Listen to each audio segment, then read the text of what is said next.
Olá, meu nome é Everton Juan. Seja bem-vindo. Quando desenvolvemos uma interface, tem algumas coisas que são bem simples, mas que fazem toda a diferença. Sabemos que as cores, a tipografia e até o espaçamento podem ajudar muito para que tudo fique mais agradável e fácil de usar. Mas e que dizer de usar efeitos de sombra e brilho? Eles fazem parte do mundo real e podemos usar no mundo digital para agregar ainda mais valor e qualidade a um produto. Vamos ver 3 maneiras que podemos usar sombra e brilho para melhorar uma interface. Número 1.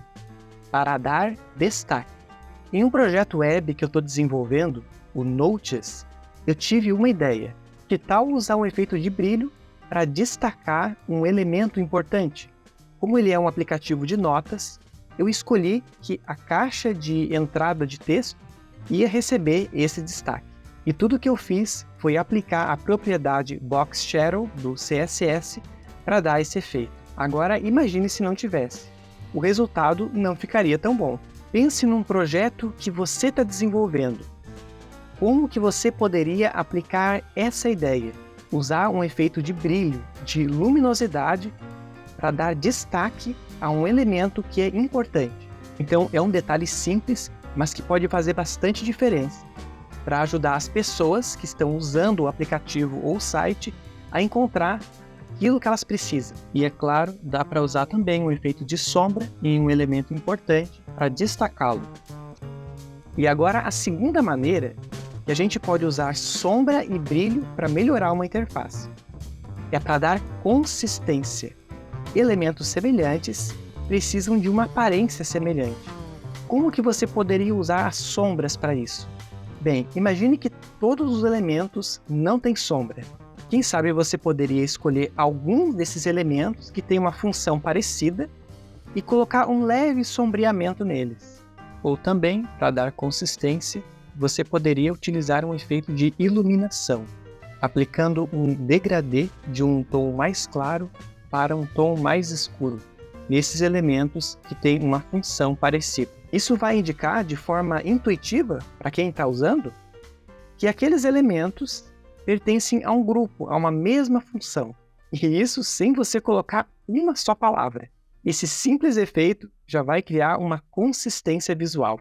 E a terceira maneira é para criar profundidade. Por exemplo, uma maneira inteligente de usar as sombras a nosso favor na construção de uma interface é por criar um efeito de profundidade. Itens que estão acima podem ter uma certa quantidade de sombreamento. Itens que estão abaixo podem ter uma outra quantidade de sombreamento. E nesse meu projeto, eu também fiz uso de sombras. Por exemplo, ao criar uma nota, a gente percebe que ela tem uma leve sombra. Isso faz uma separação da nota, que está mais para frente, do fundo, que está mais atrás. Além de criar essa consistência visual. Todas as notas, elas têm essa sombra, indica para a pessoa que elas têm uma mesma função. E claro, dá também para usar um efeito de brilho para criar profundidade. É possível aplicar uma leve iluminação na parte superior dos elementos. Isso imita como a luz interage com objetos reais e dá uma impressão que o elemento está acima. Então, você percebeu? Um simples efeito de brilho ou de sombra pode parecer algo pequeno, mas traz muito mais consistência visual, muito mais destaque e muito mais profundidade aos nossos projetos. Mas é claro que construir uma interface de qualidade não é só a gente posicionar botões, caixas de texto e colocar um pouco de sombra neles. Não é só isso.